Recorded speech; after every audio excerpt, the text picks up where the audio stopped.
How to fix ad notes not showing in a post or reels on Instagram in iPhone 12.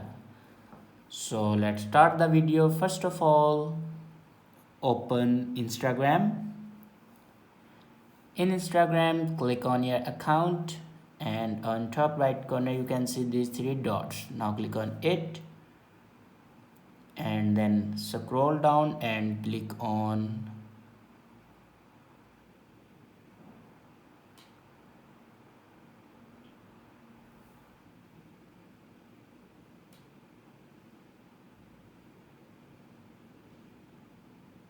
sharing and reuse. Now click on it. Now here you can turn on notes on post and reels. If you turn this button off, then turn it on.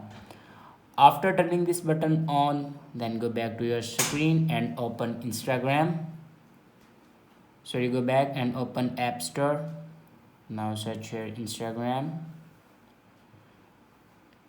Now here you can check your Instagram updates. If you Instagram have any update, then update your Instagram. And after update your Instagram, then go back to your home screen and open your settings. In settings, click on general and then click on iPhone storage. Now scroll down and click on Instagram. Now here you can offload your Instagram app and reinstall it. After doing these steps, your problem will be fixed. I hope this video is helpful for you. Thanks for watching.